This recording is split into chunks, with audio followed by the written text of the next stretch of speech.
Good afternoon. Welcome to another lecture at the LINOLEUM Animation Festival. Now we're gonna talk about animation in the context of new media and how it changes under the influence of performance, games, artificial intelligence, and virtual reality. Today with us is Oleksandr Sirous, who will be the one sharing this interesting information with you. He has experience of working with CG graphics and animation, and he worked on different animation projects with 2D, 3D, 360, and VR. Alexander, welcome. Hi, everyone. I guess we can get started. Yeah. Before I get to the topic of today's presentation, I'd like to say a couple of words about myself. I've been working with animation for more than 5 years now. And given the fact that I worked with concept art, developed concepts for animation projects, films, before that, I also went to art school and academy. And now I'm going to tell a little bit about my background so that you better understand my path, why I became interested in what is the place of animation in the contemporary world, in our reality, and what it looks like now.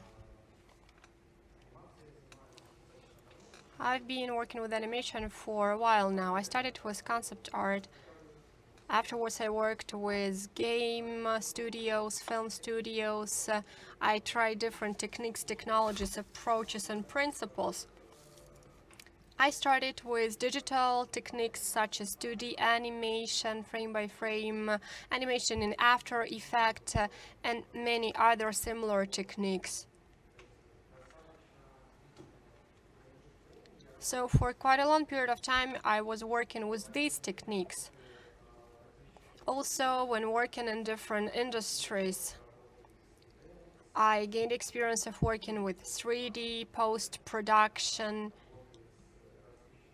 as well as work with different software.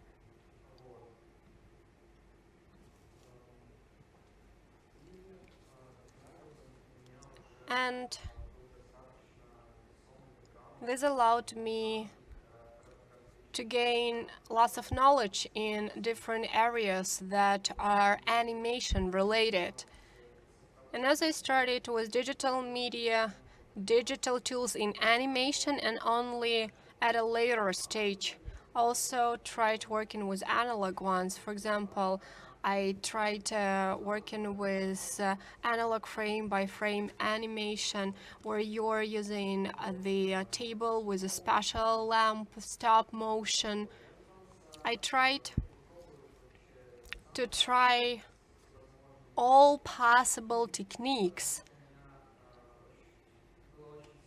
because I had a very strong feeling as if you cannot come up with something new. You cannot be better in terms of finding something new after all of the experience created by other animators over the period of existence of this medium.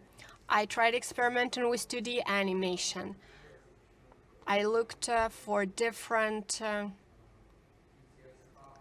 unusual, interesting authors. I looked for their animation. I tried to look for the approaches that would not be ordinary. I followed different animation schools who are promoting non-standard approach to animation. And in general still, that didn't give me a feeling that I'm contributing something to animation. I had a feeling that I'm at the dead end. And I didn't understand what animation were, what it is as of now. And being in this state that took some time, also been stuck like that. I also became interested in new media art, performance, creating electronic music. I got interested in different party culture, DJing, which also forced me to once again ask myself, where is the place of animation in it all? What does it look like? But on the other hand, it also opened new doors and opportunities. It allowed me to look at animation from a totally different angle. At least the way I saw it before that appeared to be a small cube that I was stuck in, and it was quite limited. Because for a long time, I was learning how to work with animation according to some things that are widely accepted. And it was difficult for me to cross some boundaries. But later, when I learned more about other media, such as performances, installations, VJing, it helped me to broaden my perception and my attitude towards animation. It kind of gave me an opportunity to go back to animation, but approach it in a different way. Yes. And respectfully, I was all the time bothered by what's gonna be next in animation. And I realized that I have to understand what is currently happening in animation. And to figure that out, you have to understand what had been happening with it up till now. What important events, what important personalities had an impact and influence on animation, and led it to being the way it is now. That is why I started studying different sources, books on history of animation, and I especially would like to recommend you, I guess it's either 4 volumes. The name of the author is quite complicated. I cannot recall it now. In any case, I think that this is the most extended piece dedicated to history of animation. There are lots of them. They were published over a number of years. And all of these sources helped me to gradually understand what had been happening with animation in the past. And many of these processes are the ones that I observe now in present day reality. All of these processes seem to be moving in circles, and at some time later they repeat. And now in the history, it is easier to see them and to trace them. It is as if you see. It is in the same context. It happened the same way 100 years ago. That is why now we will quickly look into the past, how it all started, so that we can better understand what I will be talking about next. Yes, so what happened in the past? Animation, initially, for a long time was not considered to be art. Nobody could even think that one day animation will be equal to theater or paintings, that it will be equal to those kinds of art. Everybody thought that this is just something to have fun, something used for entertainment, fairs, or for a narrow group of rich people.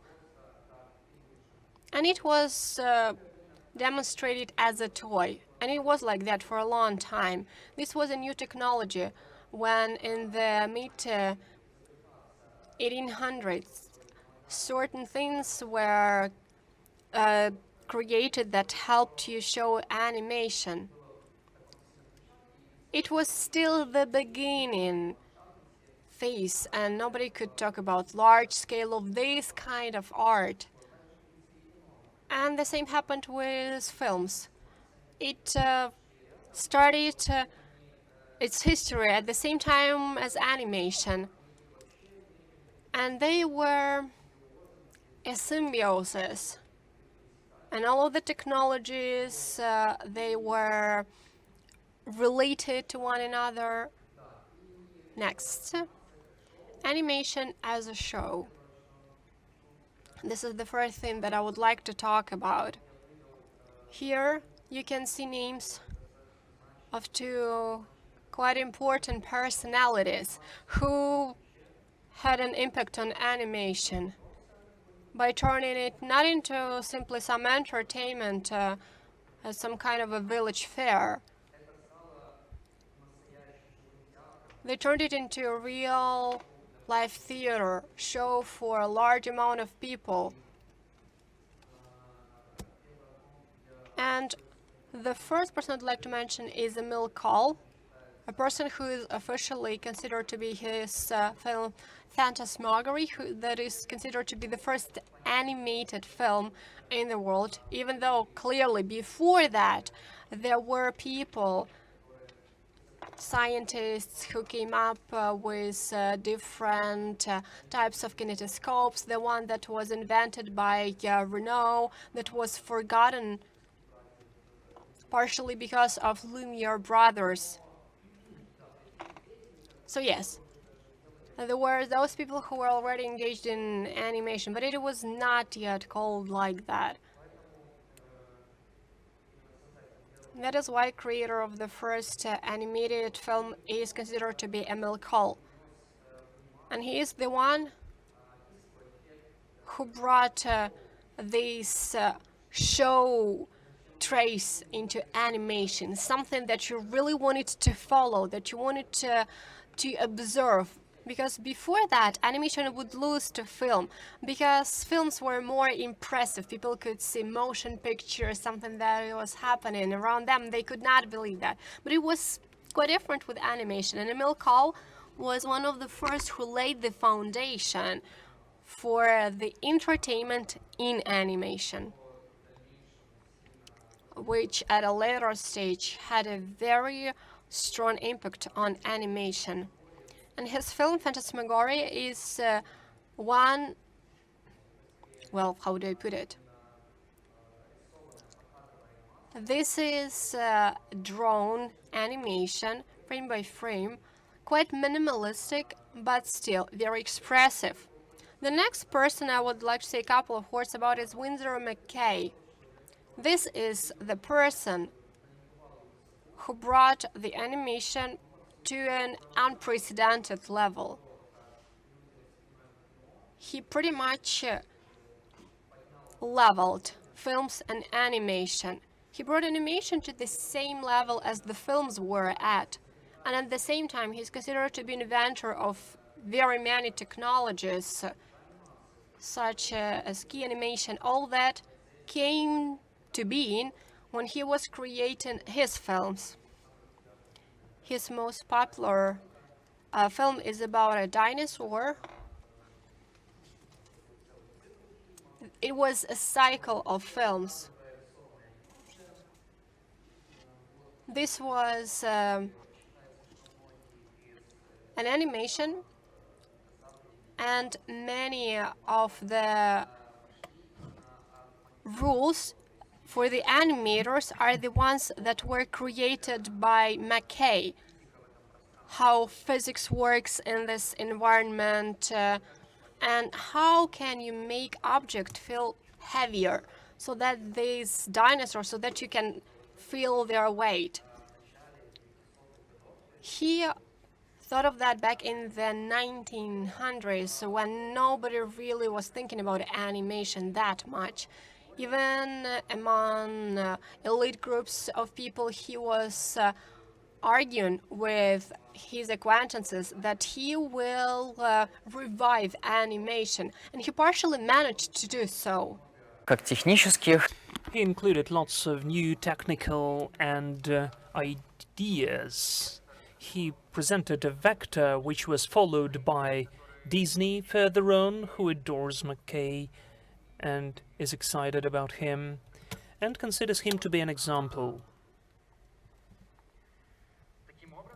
Thus, animation has become sensitively more important as a separate type of art. But also simultaneously, from the other hand, coming to animation, we can look at it from the perspective of the experiment platform. All of that was in the same beginning of animation, when everything has been just shaped and formed just a century ago, when everything was just coming together into one certain substance. And here, it's worth mentioning, in my subjective opinion, I took two personalities, in fact. There were much more of them, because there were lots of experimenters. The ones who experimented with different techniques, those were Vladislav Starevich, who experimented with stop-motion animation and created animation with insects, and further on, consequently, the incredibly complicated dolls constructions.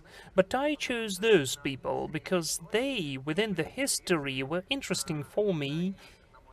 In my opinion, they impacted a lot onto the further development of animation, and they formed the certain branches and directions and trends which still exist now, like James Blackton, the person who is considered to be an inventor of stop-motion animation, as the cinema director, who's just accidentally was moving objects on the stage, and he just saw that those pixelation technique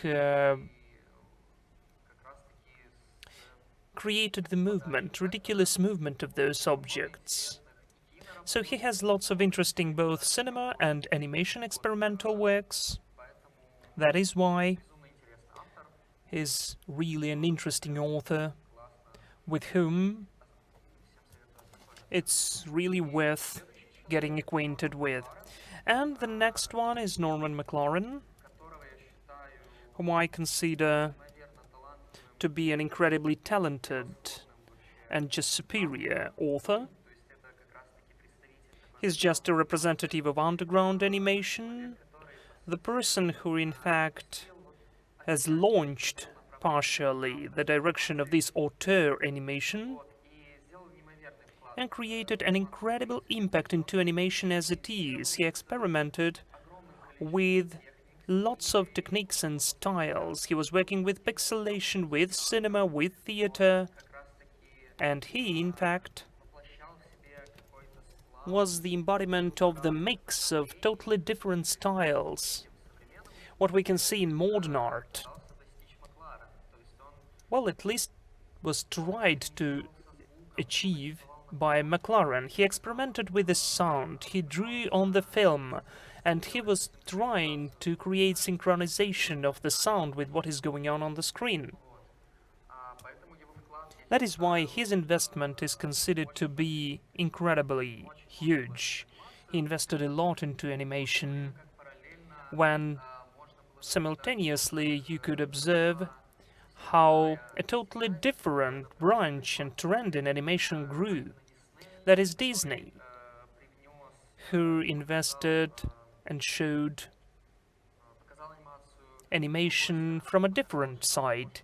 He showed that it can be totally accessible to everyone, to the wide circle of people. It can be very high scale, and also he invested lots of technical innovations which helped to create really huge and complicated in their development projects. And just after such people like McLaren or Disney, animation has become at the same level. It equalized with some other great types of art, like painting or theater. Animation stopped to being perceived as something not that serious, the one which will pass soon. everybody decided to perceive it as something separate and rather weightful. So after that, in the animation, we could see different paths and ways along which the animation is moving along. And that is why it's much more complicated to follow which direction it is leaving now, because partially it becomes to mimic into other media. What do we have after that?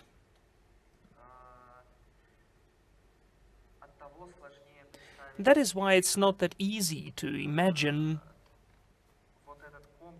this comprehensive image and way how animation does it today, as there are lots of different and diverse trends, and as we are in a kind of an epoch of post or meta-modernism, when simultaneously we can have lots of different trends existing,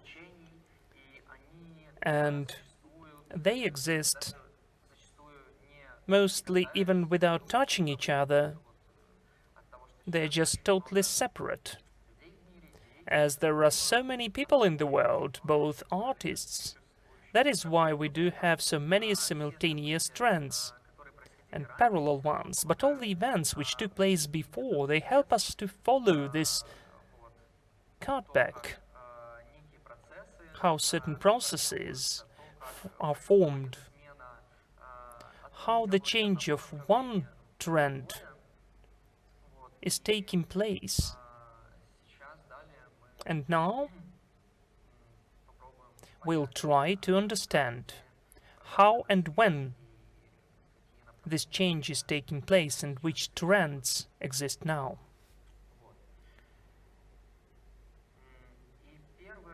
And the first thing I'd like to mention, well, I was trying to separate several blocks or trends, which I consider to be the driving ones of the modern animation, the driving layers, which we should drive our attention to. The first thing I'd like to tell you about is collaboration and also the mix or combination of styles and formats. Nowadays, lots of platforms and authors begin to collaborate with each other, and they create some interesting and unusual projects,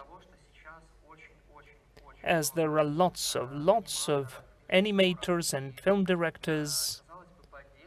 It could seem that separately it's not that easy to shout out, and to shout out in your peculiar way when you're on your own. But when you're with someone, when there are several of you and you have different views onto the current events, partially it's so complicated when you're on your own. It's not that easy to create something new or something powerful. You should have lots of stamina and patience and self-control for that. That is why there are lots of unions now, platforms, which create the projects where the authors, in this or that way, cooperate with each other or interact. And either they are uniting different styles of those authors, and there are lots of formats like that. Those are video clips, animation TV series, some of the separate genres, the beginnings of the TV series. There will be an example of a very famous platform with the openings and animation movies, short movies, full-length movies. So all of these principle of collaboration, it could be totally different, and it's not that easy to name any of them precisely, because there can be lots of them. But let us consider at least several examples how it's implemented and how it looks like. Here's three examples. The first of them is STOP, Swingyong Tenzan, that is the platform or the group which consists of the graduates of the French school Gobelins. who gathered together and decided to create certain common projects. Let us see how it is all implemented. So in fact, though they are from the same school, this is not totally cardinally different or over-experimental. This is precisely a certain vision, the certain style of this school. But even within it, each of the participants of this group sees and approaches this animation in his or her own way through the animation. Let us watch.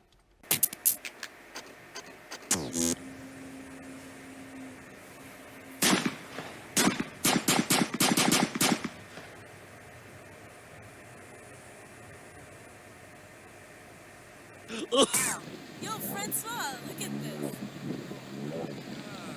What the fuck is that? Oh shit! Oh shit! Oh shit! Oh shit!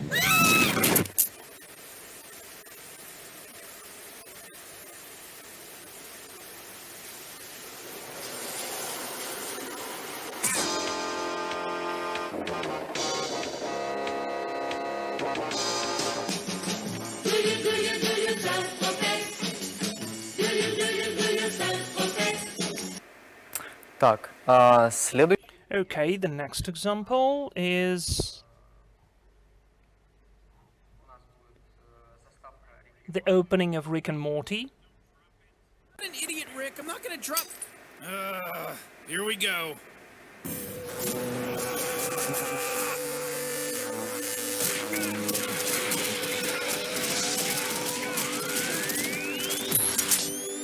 Only one of us is getting out of here, Morty. Enough talk, old man. Come here and fight me!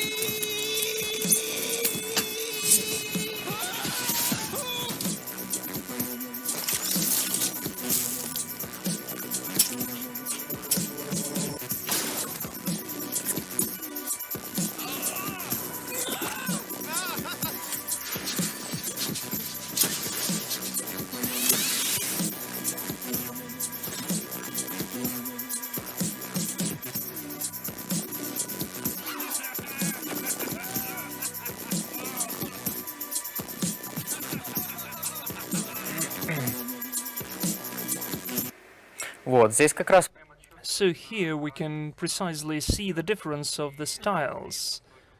And they like this format so much that they create such openings on a permanent basis where they invite totally diverse authors. This is both a cool opportunity for different authors who are not that famous on their own to take part in such a project. It's a rather nice opportunity, and still you can see that the narrative and the storytelling itself is rather wholesome.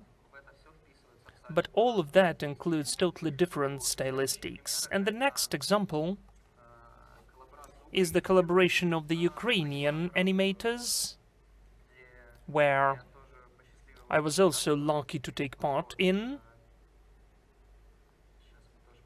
Let us watch it as well. как это все выглядит. How it all looks like.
So here it was. It's rather interesting, in fact, to see yourself in the context with other authors and to see how you look like, how your style and your approach look like in comparison with other animations. It makes you fresher. It gives you the new approach and inspires you. And the next topic, which is rather interesting to talk about, is bugs, mistakes, and randomness element. What in fact I didn't like for a long time in animation, and what made me stagnate, is that when you are creating something, you do that, for instance, along the storyboard. You know, in fact, for about 100% or maybe 90 or 80% what will be in the end. When you do that along the keyframes and you create the animation, you've got the first and the last frame, you know. When you do something in between, you know what is in the beginning and what will be in the end. And in fact, this very moment put me in this frozen state. So in the end of the day, analyzing it for a long time and trying to understand how we can approach the process of animation creation in a different way, I began to face rather interesting examples. I will not show you all of them, well, because all the authors which I chose have been heard by you, like David O'Reilly or Nikita Diacour. Those are rather well-known names lately. And of course, before them, this principle was used by lots of authors. The very mentioned above McLaren, who used to use the errors methodology, or this experimental moment that you don't know what will be in the end. But I took those authors exactly because using their examples, it's understandable and accessible how to understand this idea. They exactly, as it seems to me, show this post-meta-modernism where we are now at. And using their example, we can see how a certain structure and perception of animation, which used to be before post-meta-modern. So we can certainly see this border, this limit, this edge. Comparing it to something new, we can see what we were before in. So those guys, with their weird, awkward, ugly, unusual animation, ugly is the name of the word of the movie by Nikita Diacour, we can see how they ridicule, how they contradict all of things they have with all the canon, like Disney, like Pixar, those canons, which are totally stable during the years. They in fact expressed this exhaustion opinion and suggested something new. Well, maybe not them exactly, but when we speak about all of the other, maybe not that known authors who used to do that even before those guys, but thanks to their works, we can see this transition to the next level or stage of animation, both from the technical and idea points of view. How the authors begin to rethink the beauty, even the attitude to different points. All of that is done through animation. And now let us consider several works of David O'Reilly and the movie Ugly by Nikita Diacour. So first in this long line is Octocat, like the first one of the first works of O'Reilly. What's in that box? What's up? Nice cup of tea. Cup of tea. Maybe relaxing. I will find my parents. I will find my parents.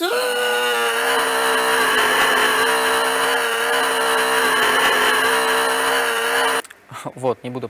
Here it is. I won't show you the whole work of this. This work was even shown as a performance more, because it was presented from behalf of a boy with either certain mental issues or anything. So everything like that looks like a performance. This awkward drawing, that the thing that it was done in paint, the whole process itself has more sense than any result. And this is already a different approach. And this upside-down movement, in comparison with what was going on in animation, gives us certain freshness. And O'Reilly is not doing those bugs and mistakes. They seem to be totally conscious, as if he's thinking them through beforehand, not like Diacour, how we will see that further on, but still, at the level of the idea, he's definitely going to bugs and speaking about mistakes, which are beyond the frames. Everywhere, he's trying to think them through. Even if you look at his series For Adventure Time, it is about that, about bugs, about the broken world, and the dialogues, this new idea that we are living in the matrix, in the virtual space, which could be totally broken. All the tension of those thoughts is coming through those films.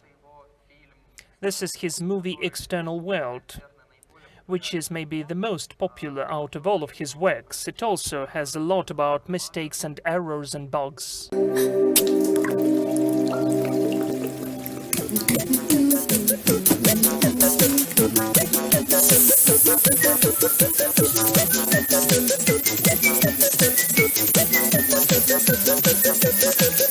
Вот. It's like this. The next one in the queue is the film by Nikita Diacour. То есть вы видите, как он вообще передает с точки зрения визуала, текстуры. So you can see that he is giving through the visual and texture. Are destined for a change.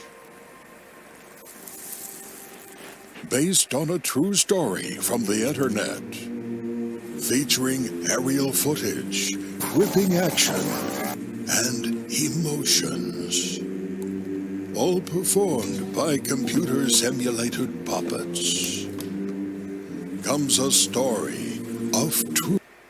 Вот. И Like this.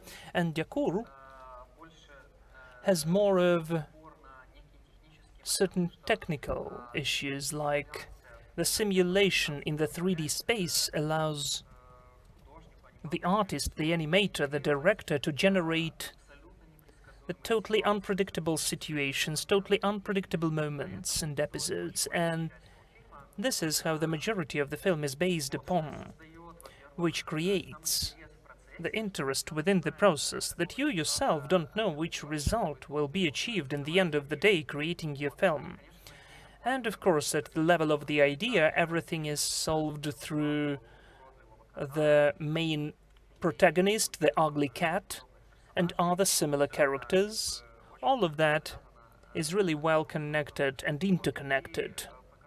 And also I will show you separately my piece which I created for Knock Knock project, as I was trying to use here the same simulation of physics which gave totally unpredictable results in the end, outcomes which were totally full of iterations. They are totally saved in the drafts and they totally look in the different way.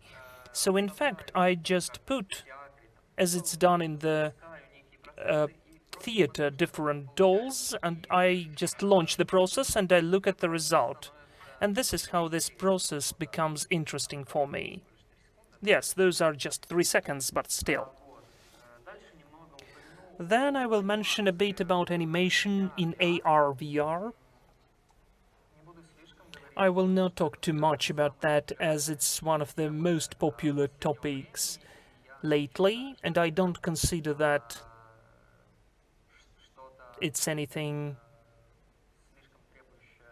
which needs too much of attention.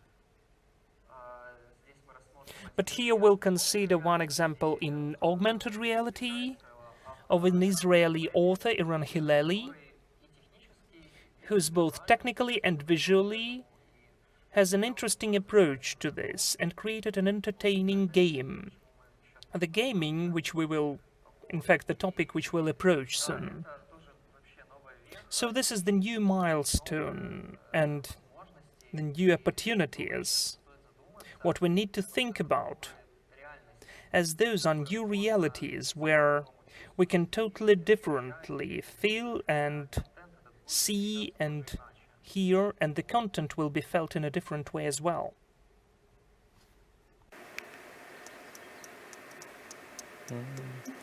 Oh, hello. I'm so glad you're here. I've been waiting so long for someone to show up. To be honest, it's pretty lonely around here. Tell me, what is your name? My name is Michael.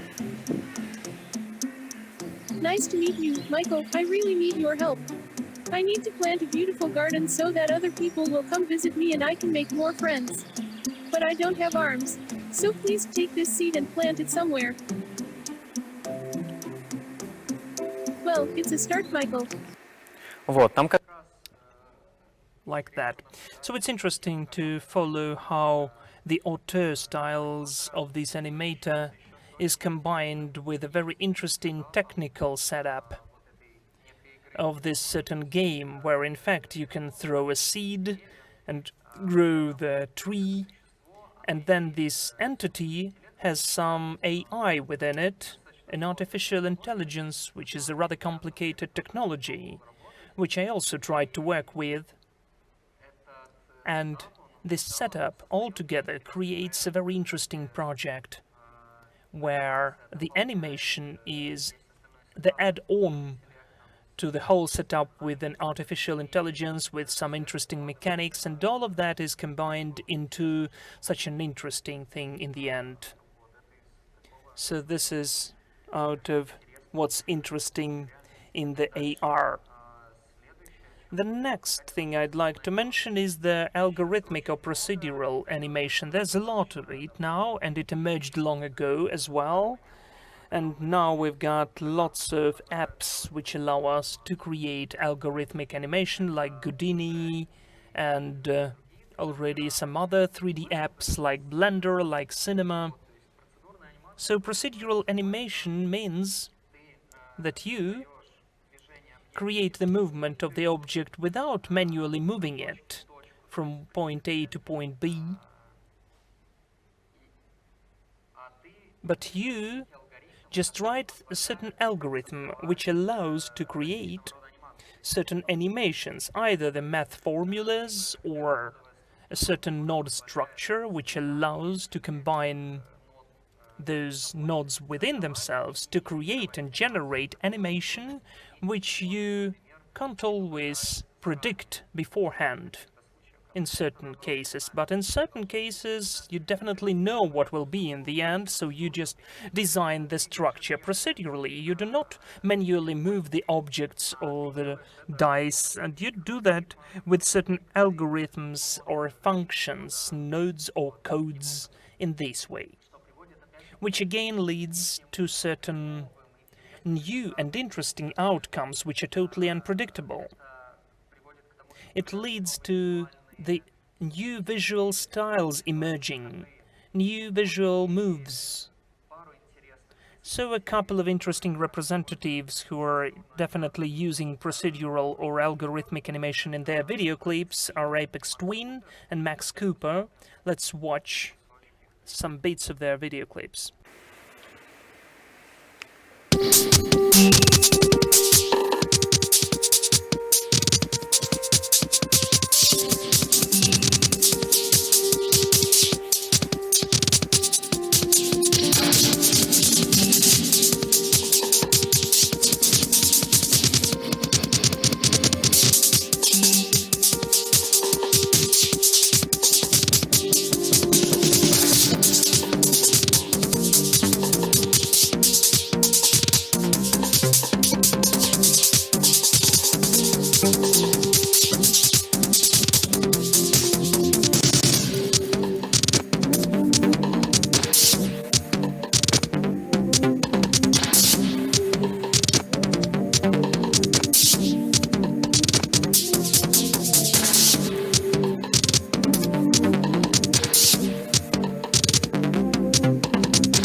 Вот.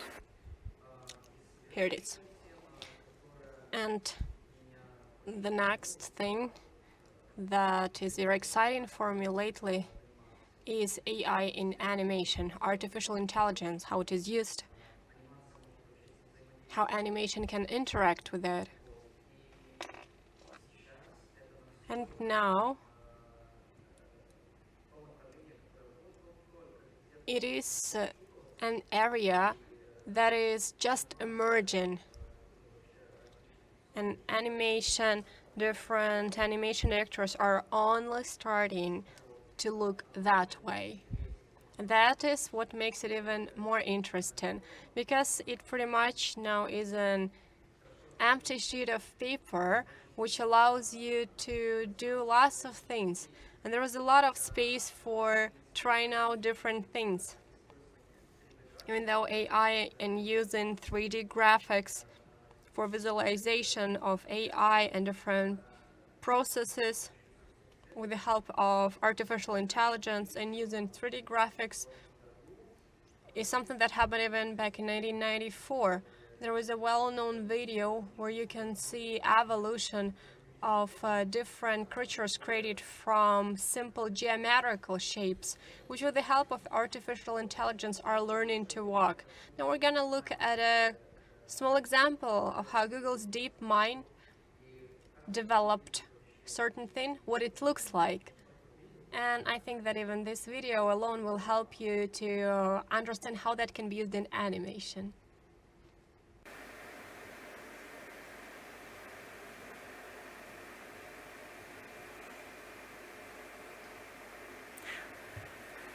Вот, интересно. An interesting thing here is that these creatures that are made up of lines of code, which determines their behavior, basically gives them different behavior types.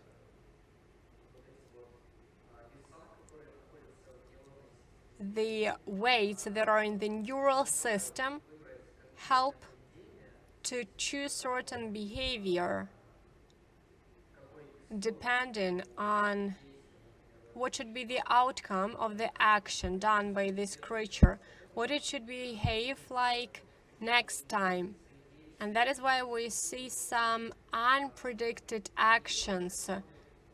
It can be generated forever.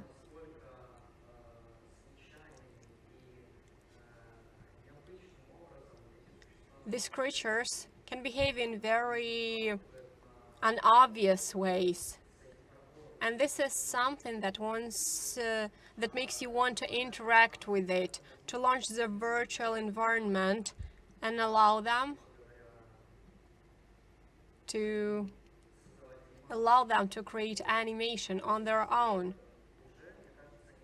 I think that animator can become the programmer who is already laying the foundation, creating a certain idea, because you cannot do anything without an idea.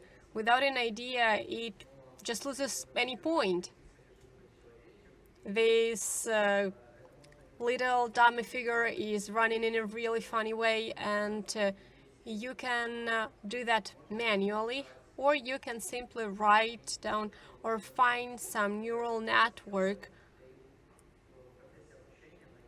that will, on its own, find some silly and funny way to keep balance. And I'd like to show you one more project, one of my projects. This is just a small bit. The project is 5 to 7 hours of YouTube stream with an algorithm neural network. And these creatures made them move and eat these spheres. And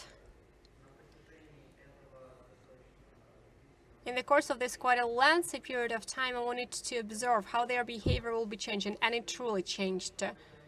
First, they could not even stand up, and then they started doing some interesting actions.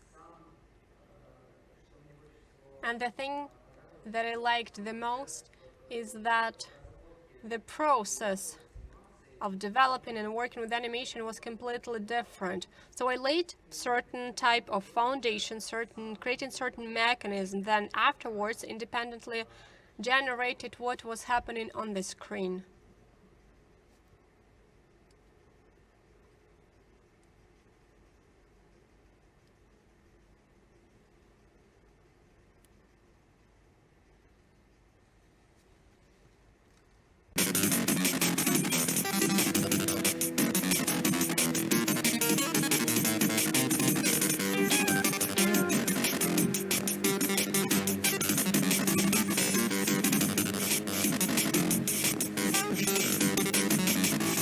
Вот, еще, конечно, процент случаев. And also, actions can be different because they bump at one another, because they interact, and they're learning from their experience. That is why they start behaving different with every time they try to do something. And therefore it can lead to some unpredicted results, which in my opinion is quite an interesting thing. And one of the final things is animation and animation production in real time. I also think about it a lot. And namely, about how you can change the process of animation creation at all levels. How can you approach, normally we have production and we have post-production, when we are adding sounds, when we're editing it, putting the video and the audio together.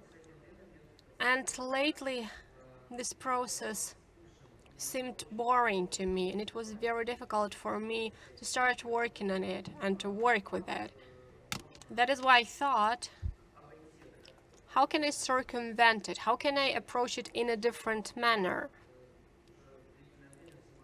And due to the fact that I've been involved in VJing for a while now, I'm creating visual images for the musicians in real time using MIDI keyboards so that I can control animation in real-time mode. I realized that this is a great opportunity.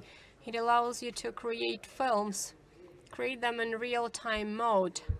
So you can do music and the visual part, and all of that can be happening in parallel. And it can also have influence on one another, which can in principle change the pipeline of animated films development.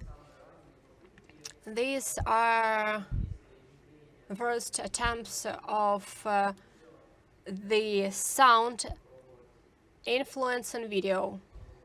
This is what I try to do.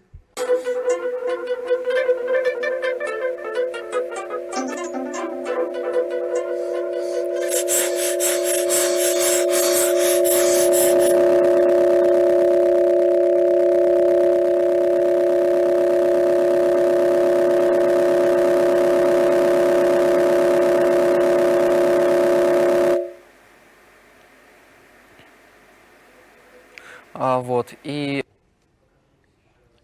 Now I'm gonna show you a bit of my VJing from Berlin. This is when I started thinking about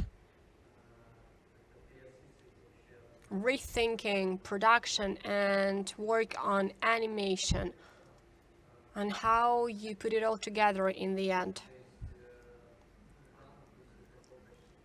This video may be of poor quality, but here you can see how the visual component is fused with the musical component. This is the most important part of doing VJing, when you have to fit the same rhythm, the same mood with the musician, so that your visual component conveys the mood, conveys emotions that will resonate with music.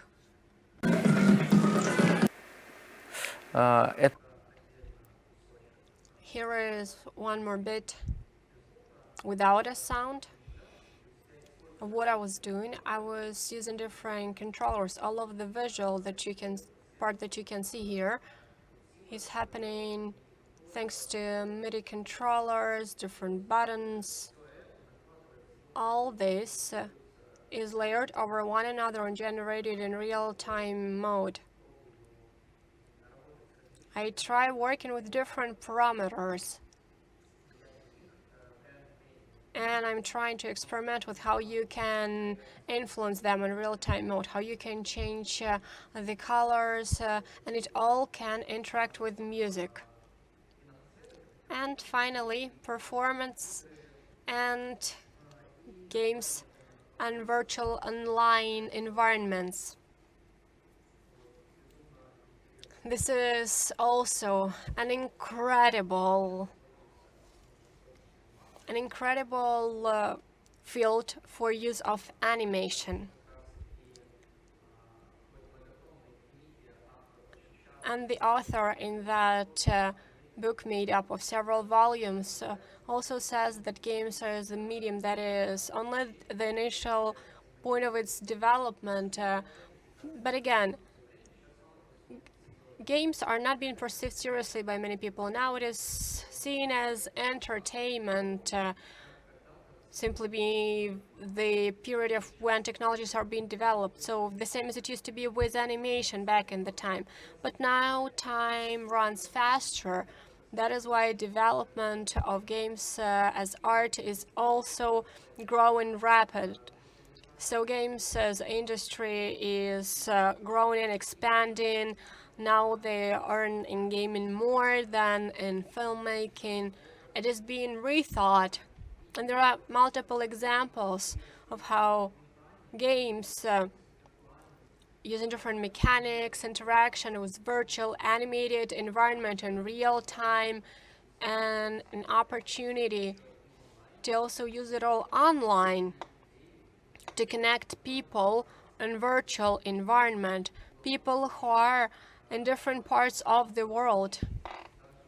Seems to be quite an interesting thing. And now I'd like to demonstrate you a couple of examples. I'm gonna skip this one. For example, this was done by me at Residency American Arts Incubator.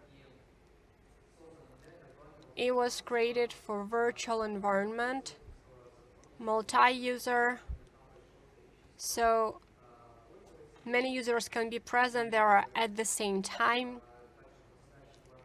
The task was also to work with artificial intelligence present here in the form of chatbots communicating with you. And also I really wanted to cause certain emotion with this piece.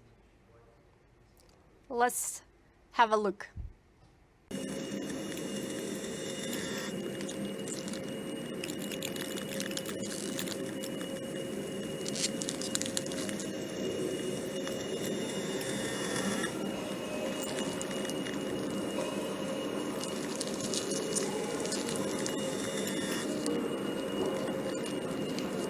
Вот, то есть Here I tried to open up the opportunities that immersion gives us, that games give us.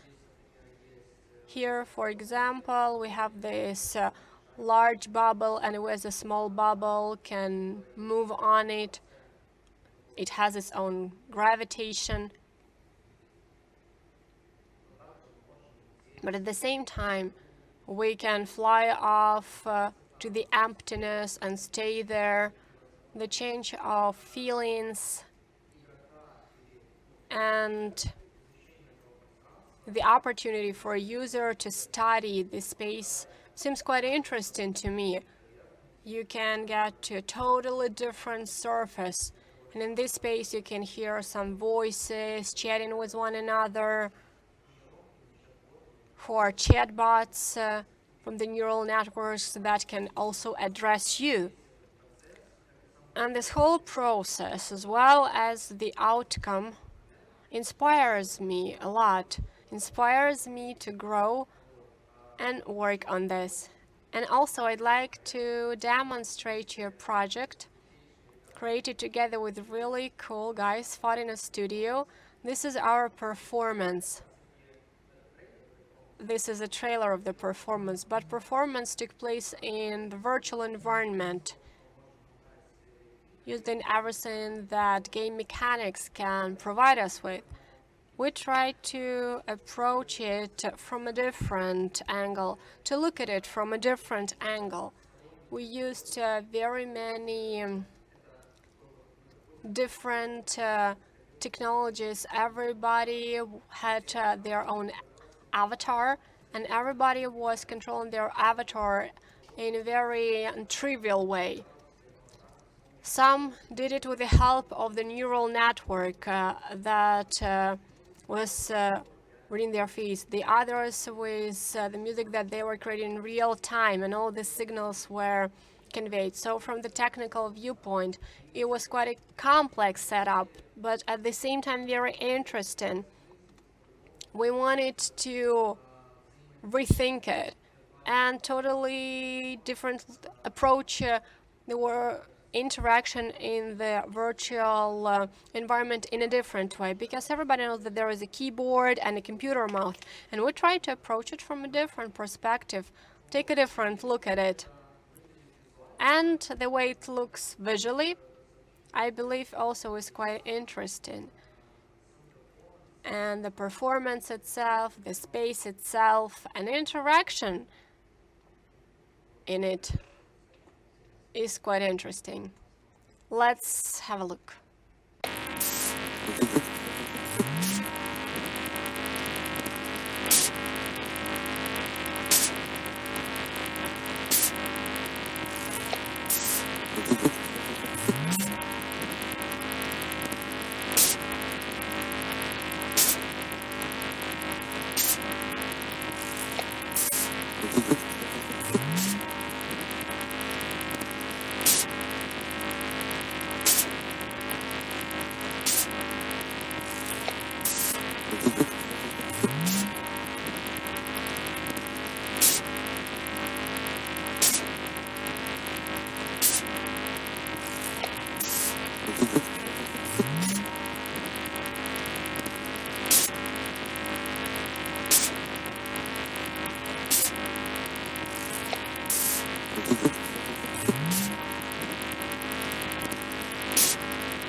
Вот. Here it is. And finally, I'd like to say that for me, animation, as Norman McLaren said back in the day, is not keyframes, not spacing or timing. This is a feeling, an emotion, a thought that we convey with the help of movement. And it seems to me that nowadays very interesting to observe how animation is developing and in what direction it is moving. Sasha, thank you very much for this presentation. Now we have Q&A session. If you have any questions, please send us comments under this video. We have a question. I would like you to elaborate about Netflix, Love, Death and Robots, because this project is something that one of our viewers liked a lot, especially the concept and the visuals. She'd like to find out about your opinion regarding this project. But I would like to also add that now streaming platforms are the ones who are dictating what should be filmed in what way and what should be the techniques applied. And in animation, we also see lots of different techniques being fused together when you cannot differentiate 2D from 3D. So could you please comment upon this a little bit? And where are we headed? Yes, this is true. Now streaming platforms are leading. I believe that the majority of time is being spent on streaming platforms. And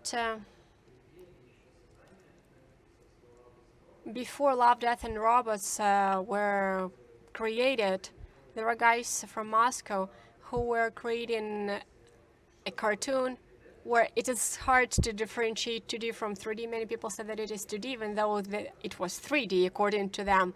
I talked to them, and they were talking to a feature when he was picking the teams of people, and it is great that he was looking for these teams. And I've read that they are also planning to proceed with the second season of Love, Death and Robots. And this is a great trend. It gives opportunity to different teams, well-known creators such as Alberto Mielga.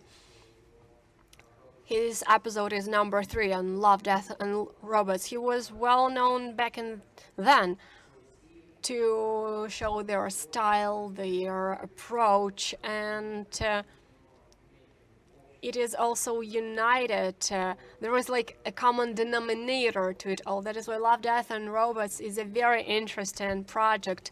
And everybody can find something to their liking there, because there are many different styles combined. And I think that this is happening because of an abundance of films, authors, creators. That is why this kind of collaborations or anthologies is something that will become trendy, that will become constant, because now we see it from time to time in music videos, on Netflix. I believe that they were the first doing it that way. And there are also several films that I like a lot. Some don't seem to be that interesting, they seem more of a commercial nature, but my favorite one is by Alberto Mielgo. He has very interesting technical approach to implementing it all, and he has interesting vision of animation. One more question. Your forecast for the upcoming 2 years, because it is true that animation now is omnipresent. It complements something. Other things are just emerging and evolving. And I have a question about Unity. Now animation, not even now, I think that it started a bit earlier. It is being created with game engines, and I went to a festival in Belgium. A first animated film created with the help of this engine was presented there. How do you think? Where are we headed from now on? What kind of animation is awaiting for us in the couple of coming years? Well, it's hard to see how we will be perceiving it as the viewers, how we will be consuming it, because currently, as I have demonstrated, there are different approaches to content consumption. It can be done with the help of gaming, screen, different other means of augmented virtual reality. But the trend of using game engines, which was also emphasized by, I fail to recall his name, Alberto Bernardotti. I keep recommending this book, Gianalberto Bendati. Right, Bendati. Because he dedicated quite some time to game engines. This is like the live theaters when the authors were trying to bring everything to life and show it in a new way. I think that game engines also at least allow you to simulate different actions, physics, manipulations. It all can happen as if on set. When you're moving these 3D actors and at the same time they're living a life of their own, you control them. So this unpredictability, it multiplies with incredible speed thanks to these engines, because their main advantage compared to other software that you work with, working on 3D, is that in real time they can help you get any picture, any details. If you need a very realistic environment and you want to keep playing with it, interacting with it, you can do that in real time. You take a camera, start walking with it around, and now there are lots of opportunities that allow you to immerse in this virtual world, allow you to create completely unpredictable situations. And of course, game engines allow you to create virtual environments with characters that have artificial intelligence who can interact with you. At the same time, they have very interesting animation that can be developed in procedural way. And there can be lots of people who are interacting with one another and these characters, and all of it can become something completely new. And now when we are all on a lockdown, these virtual things will be expanding. It is clear that it still is emerging, the same as VR. At the beginning, it was not the same as it now, and soon VR glasses will be like the sunglasses I'm wearing now, and it will help us to see virtual and augmented realities. And it seems to me that workers' virtual environment, they were thinking on how we can behave in that environment, how we can interact with the virtual world, how we can interact with the visual language that you fill it up with. This gives us a lot of space for imagination and future development for the creators. How would you characterize VJing and generative animation in Ukraine? Does it have any prospects? Well, in Ukraine, this is quite a complicated VJing scene. Being a part of it at the moment, I have positive vision and positive forecast that it all will be developing. Of course, now during lockdown, everybody's trying to come up with the ways of taking it online, how you can organize parties. Everybody thinks and comes up with different setups so that it is not boring, but at the same time not happening physically.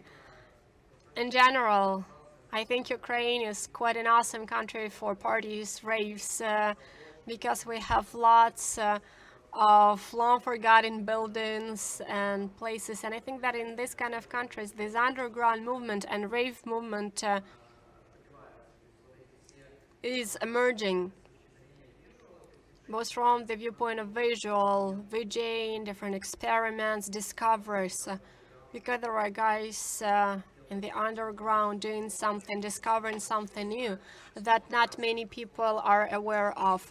There are many different discoveries, both technical and others, that can be used in production and post-production, just that few people are aware of that. But I think that future is great, even if we're on a lockdown. I believe that we're gonna come up with fun setups, and there is gonna be a lot of followers for all that. Sasha, thank you once again.